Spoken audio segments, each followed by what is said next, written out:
Hello everyone, let's we start our topic types of companies. It means we will discuss chapter 2 and our topic is types of companies. It means company कितने type की होती है.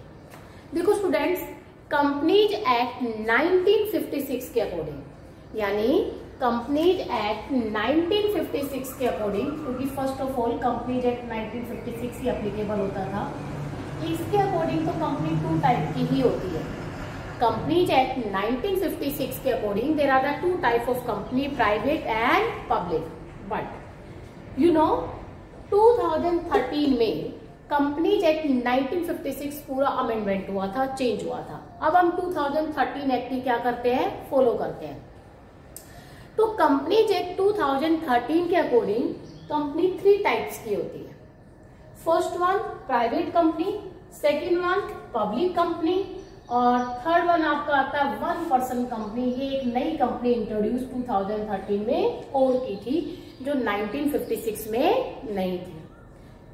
तो 3 types की हमारी company होती है, private, public and OPC. OPC का मतलब होता है 1 पर्सन कंपनी. फर्स्ट आता है what do you mean by the private company. Private company कहता है 2 सेक्शन, सबसेक्शन 68 2013 के अकॉर्डिंग, यानी कंपनीज एक्ट 2013 के सेक्शन 2 एंड सब सेक्शन 68 के अकॉर्डिंग प्राइवेट कंपनी को डिफाइन किया गया है. इट मीन्स प्राइवेट कंपनी वो कंपनी होती है, ठीक है, जिसकी मिनिमम पेड अप कैपिटल, कितनी होती है, 1 लाख रुपीज. ओके. और कहते हैं प्राइवेट कंपनी अपने शेयर ट्रांसफर नहीं कर सकती, यानी प्राइवेट कंपनी के जो मेंबर्स है, if they want to transfer he share to any other person then they can't transfer. Third, private company public में अपने शेयर इश्यू नहीं कर सकती है, ठीक है. पब्लिक में not issue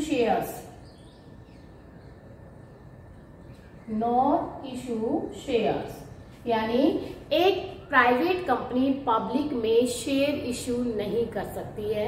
such type of company is called the private company. It means private company वो कंपनी होती है जिसकी minimum paid up capital 1 lakh rupees होती है, जिसमें मिनिमम 2 मेंबर्स होते हैं और मैक्सिमम 200 मेंबर होते हैं, ठीक है, जिसमें मिनिमम 2 मेंबर और बेटा मैक्सिमम 200 मेंबर होने चाहिए. लेकिन इन 200 मेंबर्स में आपका प्रेजेंट का कोई एम्प्लॉय इंक्लूड नहीं होना चाहिए. जैसे कोई एम्प्लॉय है और उन्होंने कंपनी के शेयर खरीद लिए, वो इन 200 मेंबर में इंक्लूड नहीं होना चाहिए. अब अगेन एक बार रिपीट करती हूँ. प्राइवेट कंपनी कंपनीज एक्ट 2013 के सेक्शन 2 एंड सब सेक्शन 68 के अकॉर्डिंग प्राइवेट कंपनी वो कंपनी होती है जिसमें मिनिमम 2 मेंबर होने चाहिए और मैक्सिमम 200, बट 200 में प्रेजेंट के एम्प्लॉयज इंक्लूड नहीं होंगे.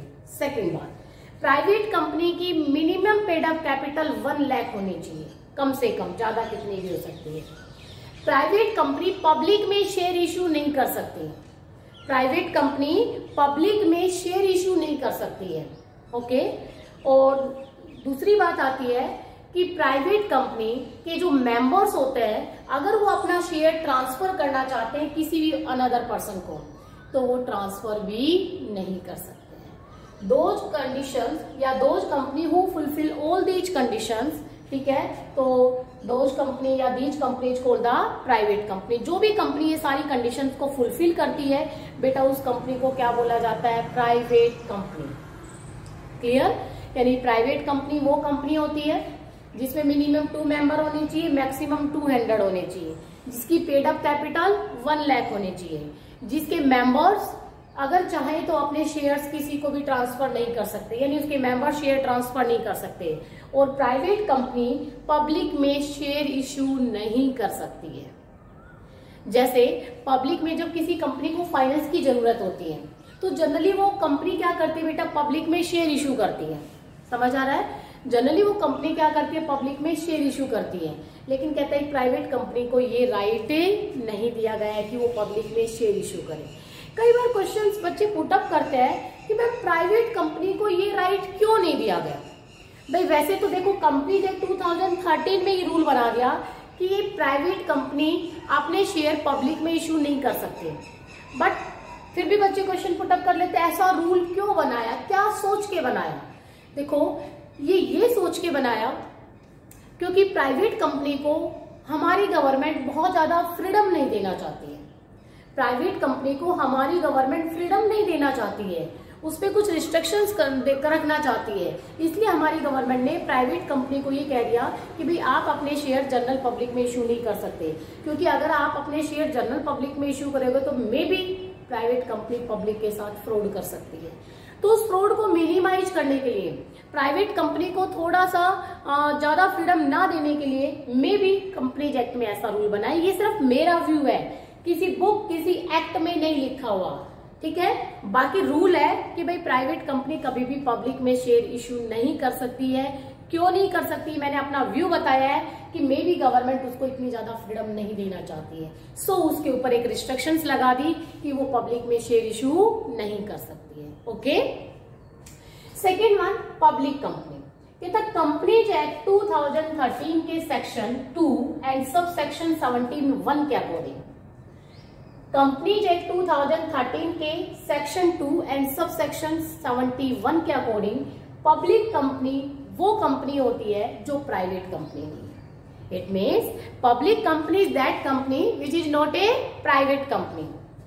इन पब्लिक कंपनी में कहता है, इन पब्लिक कंपनी में मिनिमम कितने मेंबर होने चाहिए, 7। पब्लिक कंपनी में मिनिमम कितने मेंबर होने चाहिए, 7, और मैक्सिमम की कोई लिमिट नहीं है।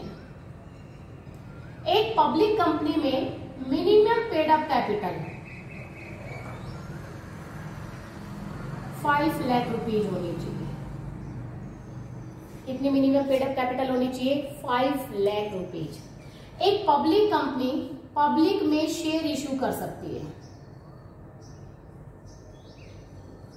एक पब्लिक कंपनी पब्लिक में शेयर इशू कर सकती है, उसके मेंबर्स एक दूसरे को शेयर ट्रांसफर कर सकते हैं। इट मीन जब हम चाहे अपने शेयर्स को सेल कर सकते हैं, जब हम चाहे अपने शेयर्स को परचेज कर सकते हैं। जैसे मैंने कंपनी के फीचर्स में आपको कराया था, easy transferability of shares, same वो पब्लिक कंपनी के लिए बोला गया था कि पब्लिक कंपनी के members if they want to transfer his share to any third party then they can transfer. All these members have no need to take the permission from the government या remaining shareholders, ठीक है। So in public company we can easily transfer a share to any one person। तो बेटा public company वो company होती है जिसमें minimum 7 member होते हैं और मैक्सिमम की कोई लिमिट नहीं होती है। इसकी minimum paid up capital 5 lakh rupees होती है पब्लिक कंपनी की। ये पब्लिक में शेयर इशू कर सकती है और कहता है इसके मेंबर्स जब चाहे अपने शेयर्स क्या कर सकते हैं, ट्रांसफर कर सकते हैं एक दूसरे को। तो उस कंपनी को क्या बोला जाता है बेटा, पब्लिक कंपनी बोला जाता है। उस कंपनी को क्या बोला जाएगा, पब्लिक कंपनी। फिर पब्लिक कंपनी 2 टाइप्स की होती है, company limited by guarantee, company limited by shares. Company limited by guarantee क्या होती है, कंपनी लिमिटेड बाय गारंटी वो पब्लिक कंपनी होती है जिसमें share holders at the time of purchase of the shares वो खुद गारंटी देते हैं कि जब कंपनी का वाइंड अप होगा तब हम इतनी अमाउंट की लायबिलिटी क्या करेंगे, बियर करेंगे, खुद गारंटी देते हैं। तो बेटा such type of companies called the company limited by guarantee. Company limited by guarantee में आपको एक एग्जांपल देके समझाती हूँ अच्छे से। कंपनी लिमिटेड बाय गारंटी वो कंपनी होती है जिसमें कंपनी के शेयर होल्डर्स खुद कंपनी को गारंटी देते हैं at the time of purchase of shares. It means जिस टाइम वो कंपनी के शेयर्स परचेज करते हैं उस टाइम वो खुद गारंटी देते हैं कि जब कंपनी का वाइंड अप होगा उस टाइम वो 10 लाख रुपए तक का लॉस बियर करेंगे। इट मीन्स उन्होंने गारंटी दे रखी है, इसलिए उस कंपनी को क्या बोला जाएगा, company limited by guarantee. I think मेरे हिसाब से आ गया होगा सभी बच्चों को समझ में, यस या नो, यस। बट एक क्वेश्चन बच्चों के माइंड में पुटअप हो गया कि मैम एक बात बताओ, एक शेयर होल्डर क्यों कंपनी को गारंटी देगा, क्यों अपने ऊपर एक रिस्क ले रहा है? क्योंकि भाई कंपनी लिमिटेड बाय गारंटी में जब शेयर होल्डर्स कंपनी के शेयर परचेज कर रहा है एट दैट टाइम वो कंपनी को गारंटी देता है when at the time of wind up, ठीक है, आई बियर ₹10 लाख लॉस। जब कंपनी का वाइंड अप होगा तो मैं 10 लाख रुपए तक का लॉस बियर करूंगा। उस कंपनी को तो company limited by guarantee, but question आ गया पुट कि भाई क्यों गारंटी देता है, क्या फायदा है उसको, तो टोटल क्या हो रहा है, लॉस। तो बेटा इसका आंसर ये होता है कि वो इसलिए गारंटी देता है क्योंकि अगर कोई कंपनी रेपुटेटेड है, उसके शेयर्स की वैल्यू बहुत ज्यादा है और मैं उस कंपनी में शेयर होल्डर बनना चाहती हूँ, मैं उस कंपनी के शेयर परचेज करना चाहती हूँ, तो मुझे कुछ ना कुछ कंडीशंस को एक्सेप्ट करना पड़ेगा। तो मैं उस केस में कंपनी को गारंटी दे देती हूँ कि भाई इतने रुपए तक का लॉस मैं बियर कर सकती हूँ, मैं मतलब कि मैं टॉलरेट करूंगी। तो उस केस में मैं ऐसी गारंटी देती हूँ जब कोई कंपनी बहुत रेपुटेटेड होती है, फ्यूचर में उसके शेयर की प्राइस इंक्रीज होने वाली होती है, मुझे फ्यूचर में उस कंपनी से प्रॉफिट अर्न करने की एक किरण नजर आ रही होती है, या मुझे एक्सपेक्टेशंस होती है कि भाई इस कंपनी से मुझे फ्यूचर में बहुत अच्छा सा प्रॉफिट होने वाला है, देन प्रेजेंट में मैं ऐसा रिस्क उठाती हूँ और मैं उसके शेयर से परचेज ही करना चाह रही हूँ और उसके शेयर इजिली से मुझे मतलब अवेलेबल नहीं हो पा रहे, उस केस में ही मैं क्या करती हूँ कि गारंटी देती हूँ, ठीक है। अदरवाइज कोई स्पेशल ऐसा बेनिफिट नहीं है। Second, company limited by shares, ये मैंने आपको करा दिया। कंपनी लिमिटेड बाय शेयर्स में तो कहता है in this type of company all the share holders have limited liability and the liability is limited up to the shares which is also held by the shareholders। कहता है limited by, company limited by shares में share holders की liability उनके द्वारा लिए जाने वाले shares तक लिमिटेड होती है, ठीक है। कंपनी लिमिटेड बाय शेयर्स में कंपनी के शेयर होल्डर्स की लायबिलिटी उनके द्वारा लिए जाने वाले शेयर्स तक लिमिटेड होती है। इट मीन्स अगर मैंने कंपनी के 1000 शेयर परचेज किए at the rate of ₹10 each, okay, तो मैंने कंपनी के कितने रुपए के शेयर परचेज किए, 10,000 रुपीज के शेयर परचेज किए, ओके। तो मेरी लायबिलिटी सिर्फ 10,000 रुपीज ही पेमेंट करने की है। तो सच टाइप ऑफ कंपनी को क्या बोला जाएगा, कंपनी लिमिटेड बाय शेयर्स, कि मेरी लायबिलिटी मेरे द्वारा लिए जाने वाले शेयर्स तक ही लिमिटेड है। बट अगर इस 10,000 में से भी I have already paid ₹5,000 to company, it means मैंने जब एप्लीकेशन अलॉटमेंट पे कुछ पैसा ऑलरेडी मैं कंपनी को पे कर चुकी हूँ, या मैंने कुछ अमाउंट कंपनी को ऑलरेडी पे कर दी है, तो बेटा मेरी लायबिलिटी सिर्फ रिमेनिंग अमाउंट के लिए ही होगी, क्योंकि मैंने कंपनी के 10,000 शेयर परचेज किए, 10 में से 5,000 शेयर मैं ऑलरेडी क्या कर चुकी हूँ, 5,000 शेयर की अमाउंट ऑलरेडी कंपनी को पेड कर चुकी हूँ। तो देन मेरी जो लायबिलिटी होती है वो रिमेनिंग अमाउंट के लिए मैं लायबल होंगी। तो such type of company called the company limited by shares. जब मैं आपको फीचर्स करा रही थी, ठीक है, इसकी मेरिट्स कराई मैंने, ज्वाइंट स्टॉक कंपनी की डिमेरिट्स हमने डिस्कस की, तो उसमें हम पब्लिक कंपनी के ही सब कुछ रीड कर रहे थे, क्योंकि वहां पर मैंने आपको बताया था कि भाई पब्लिक कंपनी में सभी शेयर होल्डर्स की लायबिलिटी कैसी होती है, लिमिटेड होती है। लिमिटेड का मतलब उन्होंने जितने शेयर्स परचेज किए हुए होते हैं उनकी लायबिलिटी जनरली उतने शेयर्स तक की होती है, उतने में से जितना अमाउंट उन्होंने ऑलरेडी पे कर दिया वो तो ठीक है, बाकी रिमेनिंग अमाउंट के लिए ही वो लायबल होते हैं। और अगर उन्होंने अपने 10,000 शेयर की पूरी अमाउंट कंपनी को पे कर दी है और फिर उसके बाद 2 साल बाद कंपनी को लॉस हो गया, तो बेटा उस लॉस में वो एक अमाउंट भी बियर नहीं करेंगे, क्योंकि उनकी लायबिलिटी उन्होंने 10,000 के शेयर परचेज किए और 10,000 अमाउंट ऑलरेडी कंपनी को पे कर चुका है, तो इसके बाद वो किसी भी अमाउंट के लिए लायबल नहीं होगा। ओके, तो सच टाइप ऑफ कंपनी को क्या बोला जाएगा, company limited by shares. Clear. Third one जो आती है 1 पर्सन कंपनी। देखो जो कंपनीज एक्ट 1956 बना था उस टाइम 1 पर्सन कंपनी नाम की कोई कंपनी नहीं थी। कंपनीज एक्ट 2013 में सेक्शन 3(1) में एक नई कंपनी को इंट्रोड्यूस किया गया और उस न्यू कंपनी को बोला जाता है ओपीसी, 1 पर्सन कंपनी। कहता 1 पर्सन कंपनी वो कंपनी होती है जिसमें सिर्फ एक ही मेंबर होता है। 1 person company is that company in which have only 1 member, जिसमें सिर्फ एक ही मेंबर होता है, उस कंपनी को क्या बोला जाता है, 1 person company. One person company, ठीक है, इसकी फीचर जब आप लिखोगे तो ओनली वन मेंबर होता है, ठीक है। दूसरा, इसकी भी पेड अप कैपिटल कितनी होती है, 1 लाख, दो प्राइवेट की होती है, ठीक है। ये भी पब्लिक में शेयर इश्यू नहीं कर सकती, not issue share in public. इसके मेंबर्स भी शेयर ट्रांसफर नहीं कर सकते, इसके मेंबर्स भी शेयर ट्रांसफर नहीं करते।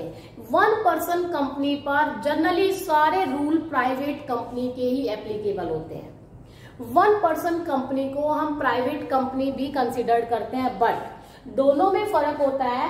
प्राइवेट कंपनी के पीछे जैसे मान लो कोई ABC XYZ है तो लिखेंगे XYZ PVT limited, XYZ PVT limited, ठीक है।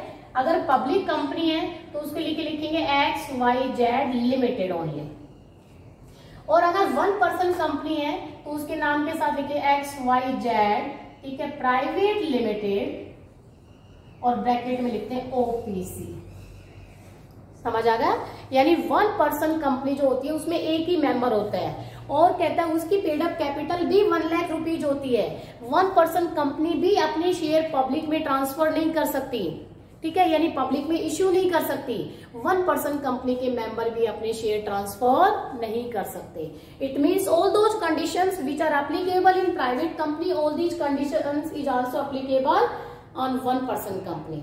बट वन पर्सन कंपनी का जो वन मेंबर होता है, ठीक है, वो वन मेंबर इंडियन सिटीजन होना चाहिए, ठीक है। यानी उसकी एक कंडीशन है कि वन पर्सन कंपनी का जो वन मेंबर होता है वो एक नेचुरल पर्सन हो और इंडियन सिटीजन हो, ठीक है, तभी वो वन पर्सन कंपनी का क्या बन सकता है, मेंबर बन सकता है। अगर वन पर्सन कंपनी की पेड अप कैपिटल 50 लाख से ज्यादा हो जाती है और उसका टर्नओवर एक साल में 2 करोड़ से ज्यादा हो जाता है, तो हम वन पर्सन कंपनी को private as well as public में भी कन्वर्ट कर सकते हैं अगर हम चाहें तो। समझ आ रही है? अगर वन पर्सन कंपनी की paid up capital 50 lakh rupees से अबव हो जाती है और उसका एनुअल जो टर्नओवर होता है वो 2 करोड़ से ज्यादा हो जाता है, तो बेटा हम चाहें तो वन पर्सन कंपनी को हम पब्लिक या प्राइवेट में कन्वर्ट कर सकते हैं। कई बार माइंड में क्वेश्चन पुट अप आता है कि वन पर्सन कंपनी को हम क्यों स्टैब्लिश करते हैं, ये हमारी गवर्नमेंट ने इस नई कंपनी को क्यों इंट्रोड्यूस किया, इसके पीछे क्या मोटिव था हमारी गवर्नमेंट का। देखो, हम सोल प्रोप्राइटरशिप बिजनेस करते थे, सोल प्रोप्राइटरशिप में भी एक ही ओनर होता है, क्योंकि देखो जो पब्लिक और प्राइवेट कंपनी होती है उसमें तो नंबर ऑफ शेयर होल्डर्स होते हैं, नंबर ऑफ शेयर होल्डर्स होते हैं तो ऑब्वियस बात है डिसीजन मेकिंग में उन सबका रोल होता है, तो समटाइम डिस्प्यूट्स हो जाते हैं। अब लोग सोल प्रोप्राइटरशिप बिजनेस ओपन करते हैं, बट सोल प्रोप्राइटरशिप बिजनेस में हम कंपनी के बेनिफिट्स ऑब्टेन नहीं कर सकते। सोल प्रोप्राइटरशिप जो बिजनेस होता है उसमें हम वो सारे बेनिफिट्स नहीं ले सकते जो कंपनी के बेनिफिट्स होते हैं, जो गवर्नमेंट कंपनियों को ही देती है, ठीक है। अब मेरी इच्छा है यार मैं कंपनी तो ओपन करूं लेकिन मैं अकेला करूं, उसमें सिर्फ मैं अकेला ही शेयर होल्डर रहूं, क्योंकि सारे बेनिफिट मुझे ही मिल सके, सारे डिसीजंस मैं ही ले सकूं, सारी मेरी ही चले। इसके लिए मेरे पास एक ही अल्टरनेट था, सिर्फ सोल प्रोप्राइटरशिप। लेकिन सोल प्रोप्राइटरशिप में मुझे वो सारे बेनिफिट्स नहीं मिल पा रहे थे जो गवर्नमेंट एक कंपनी को देती है। सोल प्रोप्राइटरशिप वाले सारे बेनिफिट ही अब मैं वन पर्सन कंपनी में ले सकती हूँ और इस पर कंपनी के रूल्स फॉलो होंगे, ठीक है। इसलिए हमारी गवर्नमेंट ने कंपनीज एक्ट 2013 के सेक्शन 3(1) में एक नई कंपनी इंट्रोड्यूस की जिसका नाम वन पर्सन कंपनी है। सबको समझ आ गया? बस सिर्फ एक ऐसा सारे बेनिफिट्स लेने के लिए जो सोल प्रोप्राइटरशिप वाले होते हैं और जो कंपनी वाले, दोनों के मिक्स बेनिफिट्स हमें ओपीसी में मिल जाते हैं। ओपीसी जस्ट एक प्राइवेट कंपनी ही होती है, इसलिए हमेशा इसके नाम के पीछे भी पीवीटी लिमिटेड लिखा जाता है और ब्रैकेट में लिखा जाता है वन पर्सन कंपनी, ताकि हम आइडेंटिफाई कर सके कि हाँ भाई ये ओपीसी है, ठीक है। तो there are the 3 type of company, private company, public company, और थर्ड वन कौन सी आती है, one person company. Private company कौन सी कंपनी होती है, पब्लिक कंपनी कौन सी कंपनी होती है, और 1% कंपनी कौन सी कंपनी होती है। पब्लिक कंपनी 2 टाइप्स की होती है, company limited by guarantee, company limited by shares. I hope मेरे को तीनों, मुझे लग रहा है कि तीनों की तीनों टाइप कंपनी जो है वो आप लोगों को अच्छे से समझ आ गई होगी, क्योंकि अगर आप लोगों को इनकी जो फीचर्स बता रही हूँ वही इनका मीनिंग है, ठीक है, क्योंकि जब हम डिफरेंस करेंगे तो आप इजीली से डिफरेंस बता सकते हो। अब उसके बाद आता है कि benefits of private company over public company. एक प्राइवेट कंपनी को एक पब्लिक कंपनी के कंपैरिजन में क्या क्या प्रिविलेजेज मिलती है या क्या क्या एक्स्ट्रा बेनिफिट मिल जाता है। एक प्राइवेट कंपनी को एक पब्लिक कंपनी के कंपैरिजन में क्या एक्स्ट्रा बेनिफिट मिलता है। देखो, प्राइवेट कंपनी को स्टार्ट करने के लिए, ठीक है, मिनिमम 2 मेंबर्स होने चाहिए।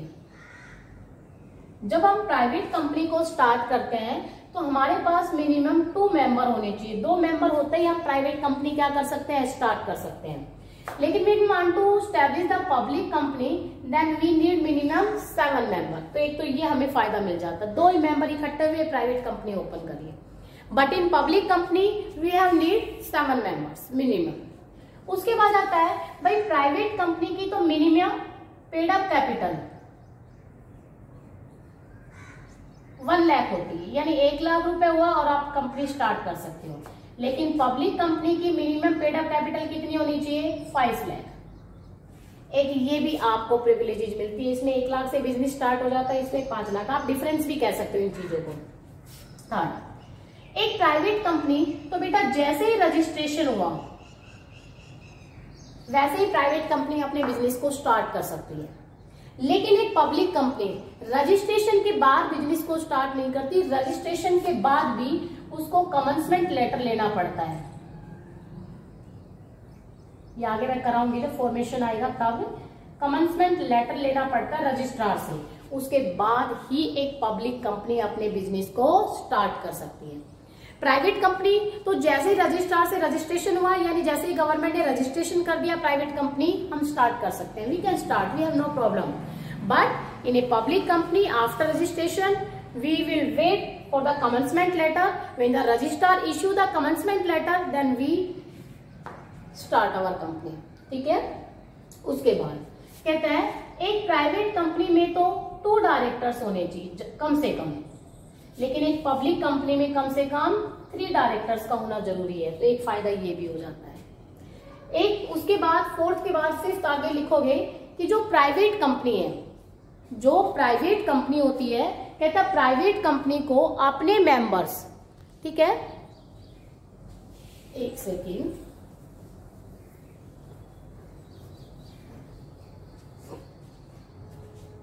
कहता प्राइवेट जो कंपनी है उसमें एक हमें ये भी मिल जाता है कि जो मेंबर्स होते हैं उनका इंडेक्स बनाना मैंडेटरी नहीं है। इंडेक्स ऑफ मेंबर्स प्राइवेट में बनाना जरूरी नहीं है। क्यों? क्योंकि जैसे आपने इंडेक्स ऑफ मेंबर्स का मतलब होता है कि मेरी कंपनी में कितने कितने, इंडेक्स का मतलब जैसे आपका ये नहीं होता भाई ये चैप्टर इतने इतने चैप्टर हैं, इस पेज पे है, ये आपकी बुक का फ्रंट पेज में भी इंडेक्स बना हुआ होता है, ठीक है, आपकी नोटबुक में भी इंडेक्स का पेज होता है, भाई ये चैप्टर है और इतने इतने पेज पर है ना, उसी को इंडेक्स बोलते हैं। ऐसे ही प्राइवेट कंपनी अपने मेंबर्स का इंडेक्स बनाना उसके लिए जरूरी नहीं है, जबकि पब्लिक कंपनी के लिए उसके मेंबर्स का इंडेक्स बनाना क्या होता है, मैंडेटरी होता है। एक फायदा ये भी है प्राइवेट